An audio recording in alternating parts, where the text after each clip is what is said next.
Hello everyone. The Doctorate Compass এর exclusive series the cash shield ম্যাট্রিক্সের তৃতীয় পর্বে আপনাদের স্বাগত। আমি ডক্টর নার্গিস আক্তার। গত পর্বে আমরা আলোচনা করেছিলাম বাংলাদেশ ব্যাংকের সাইলেন্ট 10 লাখ টাকা ট্রিপওয়ার অর্থাৎ সিটিআর আইন নিয়ে। সেই ভিডিওটি দেখার পরে অনেক সাধারণ মানুষ, ব্যবসায়ী এবং বাড়িওয়ালারা ভাবছেন, আচ্ছা একদিন 10 লাখ টাকা জমা দিলেই তো ব্যাংকের সফটওয়্যার সেন্ট্রাল সার্ভারে রিপোর্ট পাঠায়, তাহলে আমি এক কাজ করি, আমি 10 লাখ টাকা একবারে জমা না দিয়ে ভেঙে ভেঙে কয়েকদিনে 3 লাখ, 4 লাখ এবং 3 লাখ টাকা করে আলাদাভাবে জমা দেব। তাহলে তো ব্যাংকের অ্যালার্ট সিস্টেম সম্পূর্ণ বাইপাস হয়ে যাবে। আজ আমি একজন ফাইন্যান্সিয়াল গভর্নেন্স এক্সপার্ট এবং ডক্টর হিসেবে আপনাদের সতর্ক করে দিতে চাই, আপনার এই তথাকথিত চালাকি বা আইডিয়াটি আপনার জীবনে সবচেয়ে বড় অর্থনৈতিক বিপর্যয় ডেকে আনতে পারে। মডার্ন রেগুলেটরি ফাইন্যান্সিয়াল সিকিউরিটিতে এই পদ্ধতিকে বলা হয় স্ট্রাকচারিং বা স্মার্ফিং। আপনি ভাবছেন আপনার এই ভাঙা ট্রানজ্যাকশনের কোনো রেকর্ড নেই, কিন্তু সেন্ট্রাল ব্যাংকের ব্যাক এন্ডে বসে থাকা আধুনিক কৃত্রিম বুদ্ধিমত্তা বা আর্টিফিশিয়াল ইন্টেলিজেন্স কিভাবে আপনার এই প্যাটার্ন হাতে নাতে ধরে ফেলে, আজ খাতা কলমে তা প্রমাণ সহ ডিকোড করব। Let's break it down. আমাদের বুঝতে হবে বর্তমান ব্যাংকিং সিকিউরিটি ট্রেল কতটা অ্যাডভান্সড। 2026 সালের নতুন অ্যান্টি মানি লন্ডারিং এবং BFIU নির্দেশিকা অনুযায়ী বাংলাদেশের প্রতিটা কমার্শিয়াল ব্যাংকের কোর ব্যাংকিং সফটওয়্যারে একটি অত্যন্ত শক্তিশালী AI অ্যালগরিদম রান করে। আপনি যখন একবারে 10 লাখ টাকা জমা না দিয়ে একটি নির্দিষ্ট সময়সীমার মধ্যে, যেমন 1 সপ্তাহ বা 15 দিনের ভেতর টাকা খণ্ড খণ্ড করে ভেঙে ভেঙে একই অ্যাকাউন্টে একই ব্যাংকের বিভিন্ন ব্রাঞ্চে ডিপোজিট করতে থাকেন, তখন সেই back end AI algorithm silently একটি ট্র্যাকিং প্যাটার্ন লক করে। সফটওয়্যারটি সাথে সাথে বুঝতে পারে এই অ্যাকাউন্ট হোল্ডার ইচ্ছে করে 10 লাখ টাকা অফিসিয়াল সিটিআর থ্রেশহোল্ড এড়াতে চেষ্টা করছেন। একেই আন্তর্জাতিক কমপ্লায়েন্সে বলা হয় স্মার্ফিং।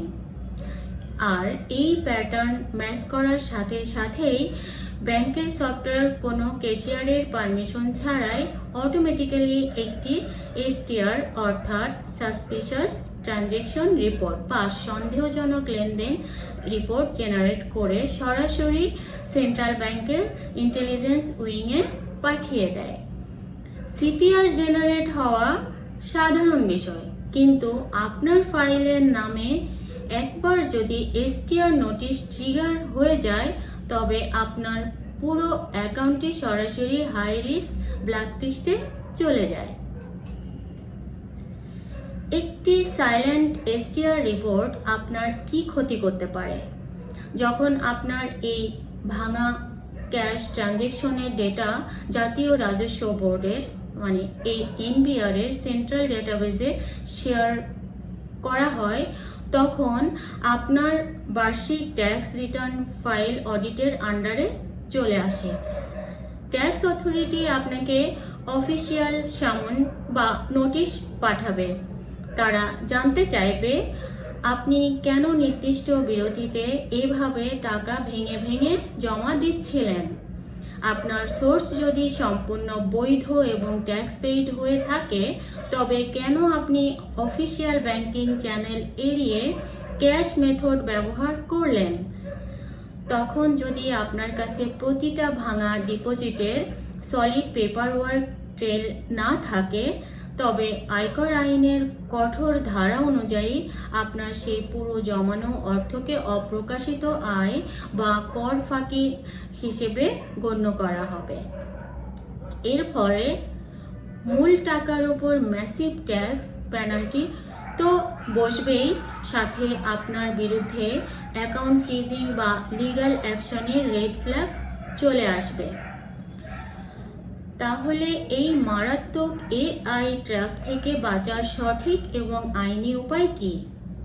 একজন ফিনান্সিয়াল বডিগার্ড হিসেবে আমি আপনাদের 3টি গোল্ডেন রুলস দিচ্ছি।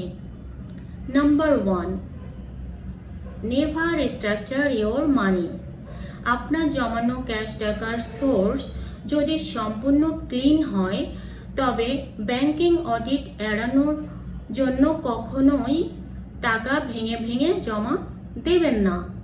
একবারে সম্পূর্ণ টাকা নিয়ে ব্যাংকে চলে যান।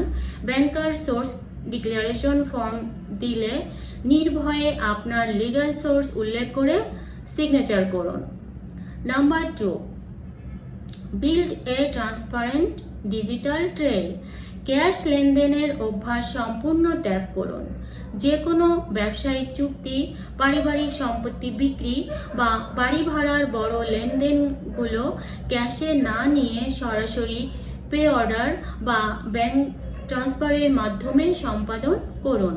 ডিজিটাল ট্রেলে কখনো কোনো স্মার্পিং বা এসটিআরের ঝুঁকি থাকে না। Number 3, document every micro transaction. যদি কোনো বিশেষ কারণে আপনাকে একাধিকবার ক্যাশ জমা দিতেই হয়, তবে আপনি জমার বিপরীতে লিগ্যাল রসিদ, ক্যাশ মেমো বা ক্যাশ উইথড্রল পেপারওয়ার্ক একটি নির্দিষ্ট ফাইলে সংরক্ষণ করুন, যাতে অডিট টিম জিজ্ঞেস করলেই আপনি সেকেন্ডের মধ্যে প্রমাণ দেখাতে পারেন। আধুনিক ডিজিটাল যুগে ব্যাংকিং সিস্টেমের সাথে কোনো লুকোচুরি খেলা বুদ্ধিমানের কাজ নয়। কমপ্লায়েন্সের আলোয় নিজের সম্পদকে সুরক্ষিত রাখাই হলো আসল উইজডম। আগামীকাল সকাল 9টায় রিলিজ করা হবে আমাদের এই ক্যাশ শিল্ড ম্যাট্রিক্স সিরিজের অত্যন্ত ভীতিজনক এবং বহুল প্রতীক্ষিত 4র্থ পর্ব, জমি ও গাড়ি কেনার নগদ নোটিশ, যেখানে আমরা দেখব নগদ টাকা দিয়ে বড় সম্পদ কিনলে সাব রেজিস্ট্রি অফিস এবং বিআরটিএ কিভাবে আপনার ই-টিন ট্র্যাক করে, সরাসরি রাজস্ব বোর্ডের রেড ফ্ল্যাগ ট্রিগার করে। সেই পর্বটি মিস না করতে চাইলে এখনই অ্যালার্ম সেট করে রাখুন।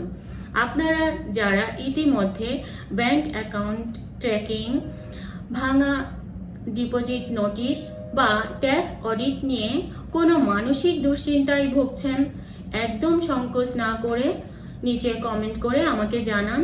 একজন ফাইন্যান্সিয়াল ডক্টর হিসেবে আমি নিজেই সরাসরি কমেন্টে আপনাদের প্র্যাকটিক্যাল আইনি সমাধান দিয়ে দেব।